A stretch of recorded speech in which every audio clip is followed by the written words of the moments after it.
Okay जी। अब हम जाते हैं ना थोड़ा सा यहाँ पर वो जो स्क्रीन जो कल मैंने एक HDRI लगाई थी, चूँकि सिस्टम चेंज है तो वो थोड़ा सा मिसिंग है, तो वो हमारे पास दूसरे सिस्टम में था, तो हम यहाँ से जल्दी जल्दी से एक HDRI ले लेते हैं, क्योंकि अब हमने सेटिंग करनी है अपनी रेंडरिंग के लिए। ठीक है, तो फाइनल रेंडरिंग सेटिंग, और वो सेटिंग चाहिए जिसमें नॉइज़ भी कम हो, ठीक है, और थोड़ा सा जल्दी रेंडर भी करें।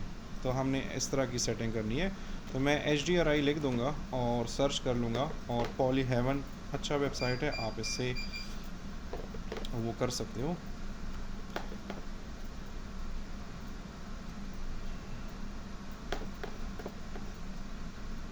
मतलब दुनिया कहाँ से कहाँ पहुँच गई, हम अभी तक स्क्रीन सेट करने में लगे। ओके, तो हमने आई थिंक ये वाली ली थी।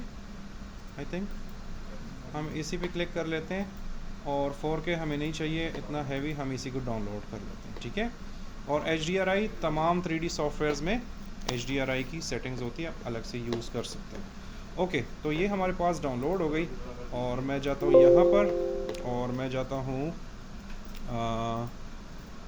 डाउनलोड्स कैसे आएंगे, अब यूज़र्स में होते हैं।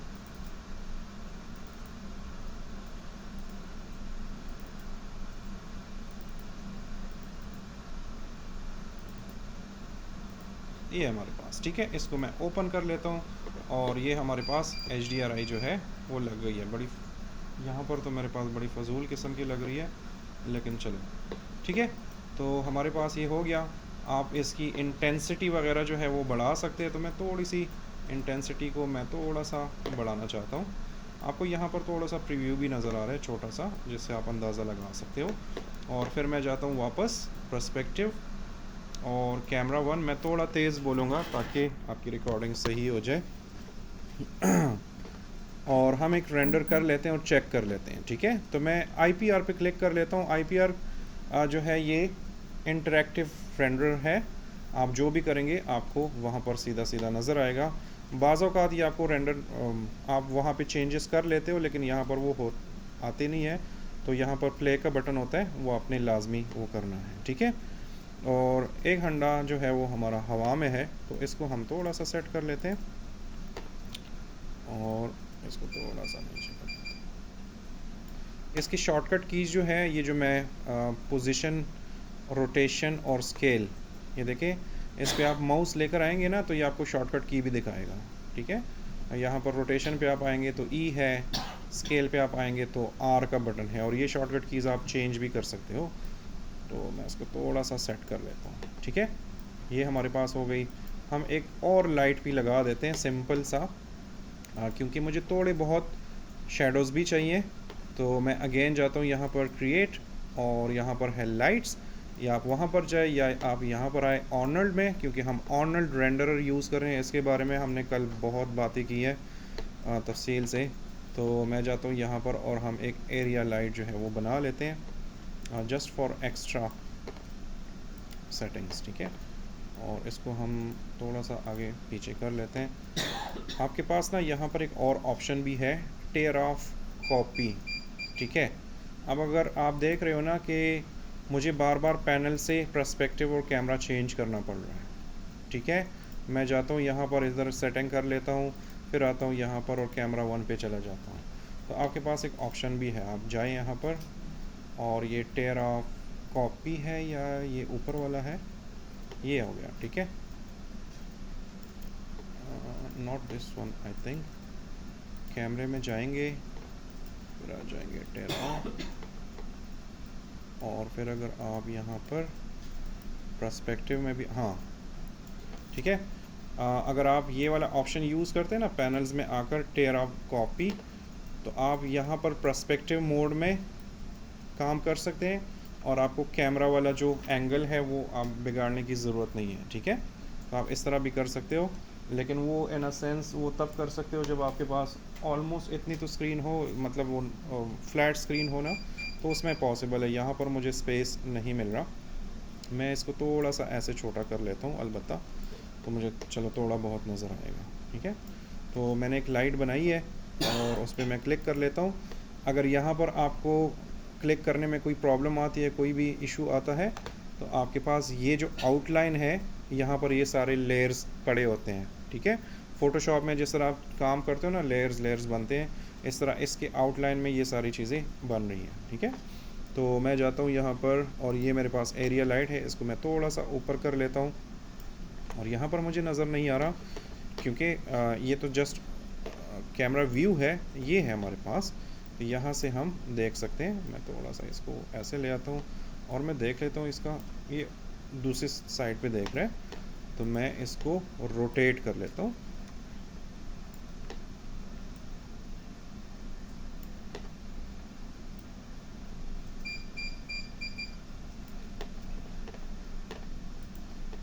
और इसको थोड़ा सा इस साइड पे ले आता हूँ, ठीक है। और इसका भी आप कलर भी चेंज कर सकते हो, इसकी इंटेंसिटी बढ़ा सकते हो, कम कर सकते हो।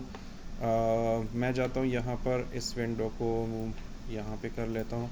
ये मेरे पास ऑलरेडी सेलेक्ट है। देखें, हर एक लाइट के पास इंटेंसिटी भी होती है और कलरिंग भी होती है। जिस तरह हमने कलर ब्लू किया था, ठीक है, तो इसमें भी इंटेंसिटी है।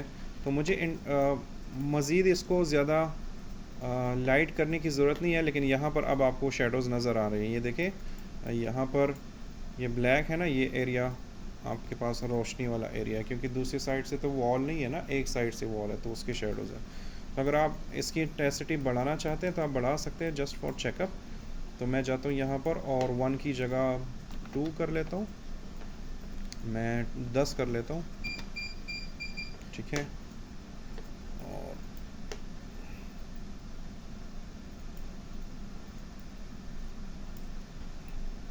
और इस वाले लाइट को आप छोटा बड़ा भी कर सकते हो, ठीक है। मैं अगर चाहूँ तो मैं जाऊँगा यहाँ पर और इसका साइज़ भी मैं बड़ा कर सकता हूँ, ठीक है।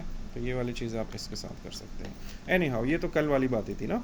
अब हम जाते हैं ना अपनी रेंडरिंग सेटिंग्स में। तो हम रेंडर कौन सा यूज़ करें? ऑर्नल्ड। अच्छा, रेंडरिंग में ऑक्टेन और ऑर्नल्ड की सेटिंग्स जो है ना, वो ऑक्टेन तो फिर बहुत सिंपल है, ऑर्नल्ड थोड़ा सा उससे बहुत, मतलब आप समझे कि 10% मुश्किल है उससे, ठीक है। लेकिन रेडशिफ्ट से, वी-रे से, उनसे तो फिर बहुत इजी है, वो बहुत मुश्किल सेटिंग्स होती हैं। इसकी थोड़ी सी सिंपल है। अब ये विंडो मैं बंद कर लेता हूँ, मुझे ज़रूरत नहीं है। ओके, तो मैं जाता हूँ यहाँ पर, हमारे पास है रेंडर सेटिंग्स। ये आप क्लिक करेंगे तो आपके पास ये रेंडर सेटिंग्स आएंगी, ठीक है। और यहाँ पर आपने देखनी है चीज़ें कि क्या क्या सेटिंग्स हम कर सकते हैं। तो यहाँ पर सबसे जो पहला टैब है हमारे पास, वो है कॉमन का।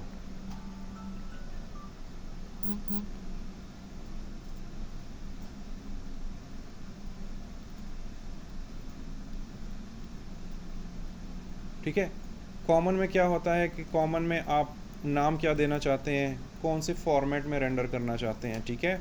अब मैं EXR में करना चाहता हूँ, मैं JPEG में, PNG में, टिफ में करना चाहता हूँ, कौन से फॉर्मेट में करना चाहता हूँ, ठीक है। तो EXR वैसे सबसे ज़्यादा अच्छी क्वालिटी EXR की ही है, क्योंकि अगर आप फ़ोटोशॉप में इसकी थोड़ी सी टोनिंग वगैरह करेंगे ना, तो इसकी क्वालिटी ख़राब नहीं होगी, ठीक है। EXR जो फॉर्मेट होता है उसमें क्वालिटी क्या होती है कि आपकी जो रोशनी होती है, उनकी कलरिंग, उनका नॉइज़, मतलब एक फ़ोटो के अंदर जितनी डिटेल्स होती है ना, वो लेयर बाय लेयर एक सार में वो सारी चीज़ें होती हैं। JPEG में या PNG में वो फ्लैट हो जाती है, मर्ज हो जाती है, इसमें वो सब कुछ अलग अलग होता है। तो एक सार जैसा अगर कोई चीज़ हो ना, इसको अगर आपने एडिट करना हो, कलर करना हो, तो फिर आपको फ़ोटोशॉप चाहिए होगा इसके लिए। तो हम अभी जस्ट वैसे भी बेसिक्स ही कर रहे हैं, तो मैं JPEG ही सेलेक्ट कर लेता हूँ। क्वालिटी मैं फ़िलहाल 100 ही रख लेता हूँ, और मैं जाता हूँ यहाँ पर, देख लेता हूँ कि यहाँ पर क्या है हमारे पास। ये रॉ समझते हैं? रॉ फ़ोटोशॉप यूज़र है कोई? रॉ फाइल्स, कैमरा की जो रॉ फाइल्स होती हैं, वो और एक साथ ऑलमोस्ट सेम ही चीज़ें हैं। रॉ फाइल में भी सारी इंफॉर्मेशन होती है, ठीक है। तो हम अभी रॉ पे जा नहीं रहे। फ्रेम एनिमेशन इसको छोड़ दें, इसकी हमें ज़रूरत नहीं है, ये आएगी अभी। यहाँ पर है हमारे पास फ्रेम रेंज, लेकिन हमने क्या किया है, यहाँ पर JPEG सेलेक्ट किया है, तो हमारे पास एनिमेशन भी नहीं है, तो हमें रेंज देने की ज़रूरत ही नहीं है, ठीक है। नेक्स्ट वीक से जब हम एनिमेशन, बल्कि एनिमेशन हम कल करेंगे क्लास बेसिक्स था, तो उसमें फिर आपको मैं रेंज वेंज के बारे में समझा दूंगा, ठीक है। फ्रेम्स पर सेकंड समझते हैं? कौन नहीं समझता वो बताए, मैं बड़े आराम से समझा देता हूँ, ठीक है। आपको पता है फ्रेम्स पर? अच्छा, आप कोई भी वीडियो देखते हो, जैसे मैं ये हाथ हिला रहा हूँ और आप मेरी वीडियो रिकॉर्ड करते हो, ठीक है, और आप जब वो वीडियो देखते हो तो मेरा हाथ उसमें हिल रहा है, ठीक है। लेकिन एक्चुअल में ये ऐसे नहीं होता, वो आप स्पीड में बहुत सारे फ्रेम्स देख रहे हो। असल में ये ऐसे है, ये हाथ मेरा इधर है, दूसरे फ्रेम में इधर है, तीसरे में इधर है, चौथे में इधर है, पांचवे में इधर है। लेकिन आप जब वीडियो में देखते हो तो ये एक स्पीड से गुजरती है, तो आपको ये ऐसे ही फील हो रहा होता है, ठीक है। जितने भी वीडियोस हैं ये असल में एक एक फ्रेम होते हैं। एक सेकंड में 25 फ्रेम्स होते हैं, ठीक है, और एक सेकंड में 30 फ्रेम्स भी होते हैं। अब पुराने ज़माने में ना NTSC और पाल वाला सिस्टम होता, अब ये SD स्क्रीन है, हम कहते हैं ना SD HD, ये वही बातें हैं, ठीक है। तो पुराने ज़माने में हम SD में काम करते थे और 25 फ्रेम्स पर सेकंड में काम करते थे, या 30 फ्रेम्स पर सेकंड, या पाल होता था या HD होता था, ठीक है, NTSC होता था। फिर HD का दौर आया, HD में भी अभी भी पाल और NTSC दोनों चीज़ें हैं, ठीक है। अगर आप 30 फ्रेम्स पर सेकंड पे जाते हैं तो इट मीन्स कि हम NTSC सिस्टम यूज़ कर रहे हैं, ठीक है। अगर आप 25 फ्रेम्स पर सेकंड पे जा रहे हैं, 25 फ्रेम्स पर सेकंड का मतलब ये है कि एक सेकंड में ये 25 फ़ोटोज़ हैं, ठीक है, या एक सेकंड में ये 30 फ़ोटोज़ हैं, ठीक है। कार्टून का पता है कार्टून में कितने फ्रेम्स होते हैं? 24? नहीं, हॉलीवुड की मूवीज़ जो होती है ना उनका 24 फ्रेम्स पर सेकंड होता है। अगर आप उनका देखें ना तो उनकी मूवीज़ थोड़ी सी फास्ट सी होती हैं, उनकी जो सीन्स होते हैं, क्योंकि वो 24 फ्रेम्स पर सेकंड होते हैं, सिनेमैटिक। कार्टून का डिफरेंट है। पहले तो 5-5 फ्रेम्स होते थी, क्योंकि टेक्नोलॉजी इतनी नहीं थी। अब मेरे ख्याल से 10-12 पे आ गई है। अब तो जो डिजिटल वाले आ गए, अब तो उनका तो अनलिमिटेड ही है, उनका तो कोई सिस्टम ही नहीं है। अच्छा, एक और चीज़, अगर आपने कोई स्लो मोशन रिकॉर्ड करना हो, ठीक है, कैमरे से, तो हम जब स्लो मोशन रिकॉर्ड करते हैं और उसको मज़ीद स्लो करने की कोशिश करते हैं ना, अब तो खैर मोबाइल में वो टेक्नोलॉजीज़ हैं कि आप उधर ही स्लो मोशन कर दो। वो क्या करता है, उस एक सेकंड में ना जो 25 फ्रेम्स है ना, वो उसकी जगह 150 फ्रेम्स रिकॉर्ड कर लेता है, या 120 फ्रेम्स रिकॉर्ड करते हैं। तो जब आप उनको स्ट्रेच करेंगे तो वो स्लो होगा, लेकिन उसकी क्वालिटी ख़राब नहीं होगी, ठीक है। जो 25 फ्रेम्स पर सेकंड होंगे, अगर उस वीडियो को आप स्लो करेंगे तो वो फिर वो जर्क सा उसमें आएगा, वो शेकी सा फुटेज होता है। तो ये इसके बिहाइंड द स्टोरी है। ओके, मैं जाता हूँ यहाँ पर। ये अगर आप वीडियो एडिटिंग सीख रहे होते ना तो इस पर मैं पूरा एक लेक्चर देता हूँ फ्रेम्स पर सेकंड पे, इसके अंदर इतनी डेप्थ पड़ी हुई है, लेकिन अभी आपके लिए वो ज़रूरी नहीं है। अच्छा, हमने रेंडर कौन सा करना है, हमने पर्सपेक्टिव व्यू नहीं करना होता, ठीक है। अब मुझे कुछ चीज़ें स्क्रैच से समझानी पड़ती हैं, ठीक है। ये हमारा कैमरा व्यू है ना, और अगर आप आते हैं ना यहाँ पर, ये पर्सपेक्टिव व्यू है। पर्सपेक्टिव व्यू में आपके पास मतलब आप किसी भी एंगल से वो कर सकते हो। तो आपने ये वाला एंगल रेंडर करना है या ये वाला करना है, तो हमने ये वाला करना है ऑफ कोर्स। तो हम यहाँ पर भी, किधर गया, हम यहाँ पर भी रेंडरेबल कैमरा, तो हमारा है कैमरा 1, ठीक है। कैमरा का नाम भी आप रीनेम कर सकते हो। फिर यहाँ पर आएंगे और यहाँ पर है हमारे पास प्रीसेट्स। अब ये 640 बाई 480 जो है ना, ये आप लोगों को नज़र आ भी रहे सही कि नहीं? वाइट है ना। चल, इधर जो वीडियो रिकॉर्ड हो रही है ना उसमें वो यही चीज़ें मैंने रात को इनको बोली हैं कि ये ठीक करो। मेरा घंटा भी ज़ाया हो गया उस पर। और चलो, ये देखें 640 बाई 480 लिखा हुआ है। ये पुराने ज़माने का SD फॉर्मेट है, ठीक है। हमारा TV का होता था